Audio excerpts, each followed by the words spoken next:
इस चैप्टर में हमारा नेक्स्ट टॉपिक है, यानी कि आज का टॉपिक है हमारा चार्जिंग बाय रबिंग।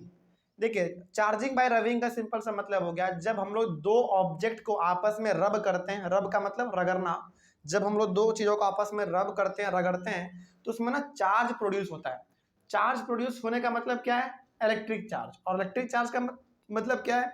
इलेक्ट्रिसिटी। ठीक है, उसी प्रकार से जैसे आपने पिछले वाले क्लास में यह पढ़ा, चलो आप पिछले वाले क्लास का मतलब यहाँ पे ना छोड़ दो। पिछले वाले क्लास में आपने क्या पढ़ा उसको छोड़ो, एक अच्छा सा एग्जाम्पल आपको हम देते हैं, बहुत अच्छा है इसका।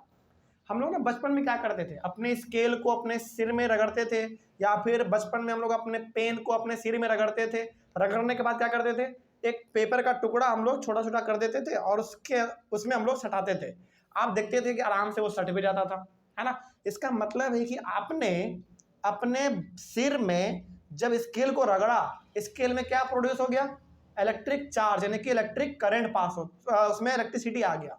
अब जब उसी को आप पेपर के पास लेके जाते थे तो वो पेपर सट गया। इसका मतलब है कि इलेक्ट्रिसिटी ने उस पेपर को अपनी ओर खींच लिया। तो यही चीज हमारा क्या है? Charging by rubbing. तो रब करने से, यानी कि रगड़ने से उसमें क्या प्रोड्यूस हो गया?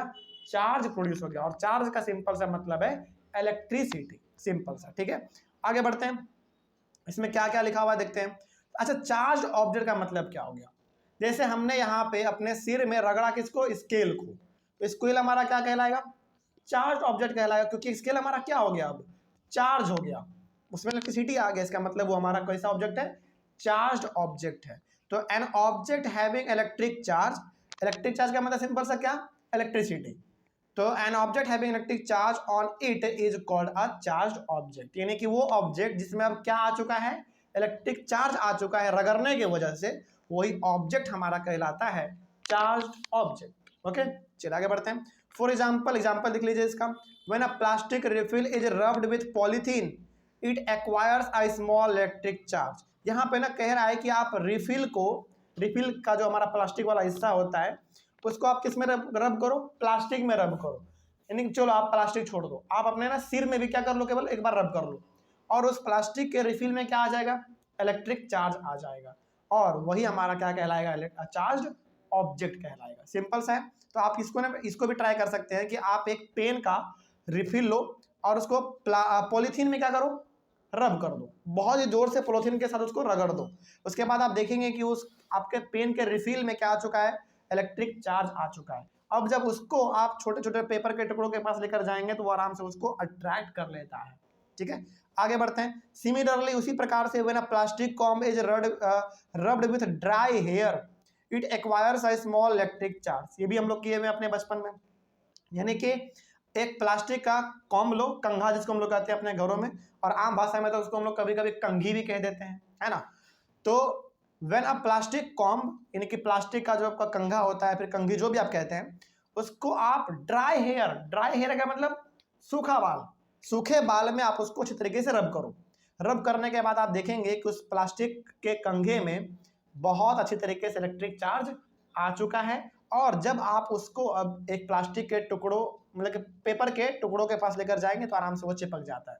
ठीक है, यही हमारा कहलाएगा चार्ज ऑब्जेक्ट। तो सिंपल से समझिएगा, वो ऑब्जेक्ट जिसके पास चार्ज आ चुका है, यानी कि इलेक्ट्रिसिटी आ चुका है, इलेक्ट्रिक चार्ज आ चुका है, जो भी आप कह लीजिए सब सही है, आ चुका है, तो वही हमारा चार्ज ऑब्जेक्ट कहलाएगा।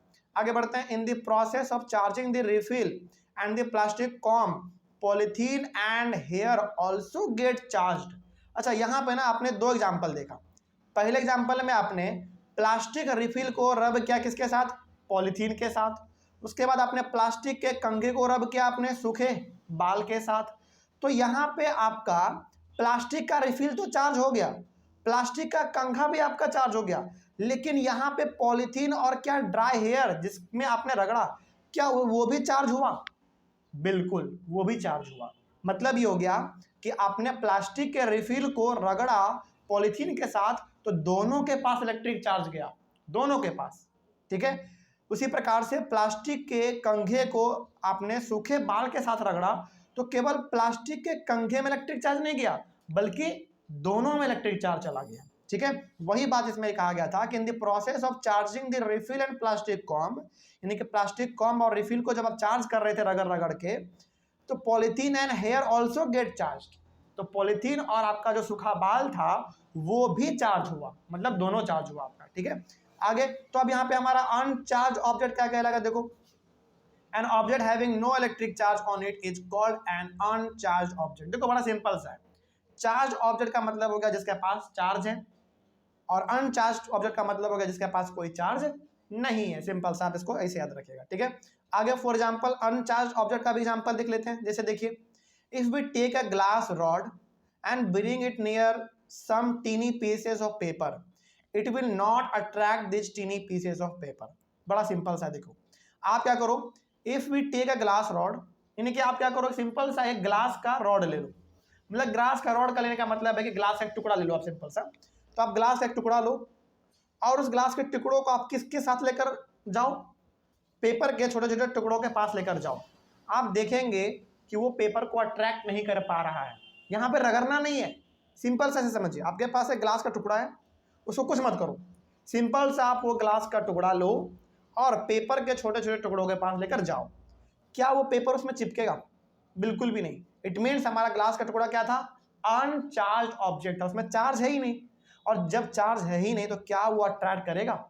बिल्कुल अट्रैक्ट नहीं करेगा। फिर अट्रैक्ट कब करेगा? जब उसमें चार्ज आएगा। और चार्ज कब आएगा? जब हम लोग उसको रब करेंगे। तो क्या आपने ग्लास के टुकड़े को रब किया? नहीं किया आपने। तो सिंपल सा आपने क्या किया, आपने ग्लास का टुकड़ा लिया और आपने उसको रब नहीं किया। सिंपल सा आपने ग्लास का टुकड़ा लिया और आप पेपर के टुकड़ों के साथ उसको चिपकाने की कोशिश कर रहे हैं, चिपकेगा ही नहीं, कभी नहीं चिपकेगा, क्योंकि वो हमारा एक अनचार्ज ऑब्जेक्ट है, उसमें चार्ज है ही नहीं। ठीक है, आगे बढ़ते हैं।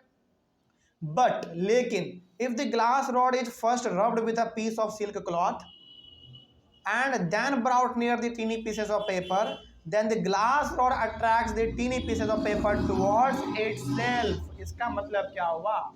इसका मतलब ये हो गया, पहली बार आपने ग्लास का सिंपल सा टुकड़ा लिया, आपने उसको कुछ नहीं किया, आपने उसको रब भी नहीं किया, सिंपल सा आप पेपर के टुकड़े के साथ जाकर उसको चिपकाने की कोशिश कर रहे हैं, कभी नहीं चिपकेगा वो। लेकिन अब आपने क्या किया, उसी ग्लास के टुकड़े को आपने एक सिल्क के कपड़े के साथ उसको आपने रब किया, यानी कि आपने ग्लास का टुकड़ा लिया और सिल्क के कपड़े के साथ आपने उसको बेसिकली रब किया, उसको आपने रगड़ा। अब जब आप उस ग्लास के टुकड़े को पेपर के छोटे छोटे टुकड़ों के पास लेकर जाएंगे तो ऑब्वियसली वो पेपर का टुकड़ा उसमें चिपक जाएगा। अच्छा, इसलिए ऐसा इस बार क्यों हुआ? क्योंकि अब हमारा वो ग्लास का टुकड़ा जो था, रब करने के वजह से वो चार्ज हो चुका है, और जब भी हमारा कोई ऑब्जेक्ट चार्ज होगा तो वो ऑब्जेक्ट को अट्रैक्ट करेगा, अपनी ओर खींचेगा। तो ये चीज था हमारा। तो इसमें बेसिकली हम लोगों ने चार्ज और अनचार्ज ऑब्जेक्ट के बारे में पढ़ा। तो यहाँ पे ना आपसे सवाल ये पूछा जा सकता है कि बताइए, कोई भी ऑब्जेक्ट दूसरे ऑब्जेक्ट को अपनी ओर कब अट्रैक्ट करेगा? तब करेगा जब उसके पास क्या हो, चार्ज हो। और चार्ज कैसे आएगा? रब करने से, यानी कि रगड़ने से आएगा। ठीक है, चलिए ये वाला टॉपिक भी हमारा कंप्लीट हुआ। अगले वाले क्लास का हमारा टॉपिक रह गया types of charges and there interaction. ठीक है, तो हम लोग अपने अगले वाले क्लास में कंटिन्यू करते हैं, मिलते हैं अगले वाले क्लास में। Thank you very much.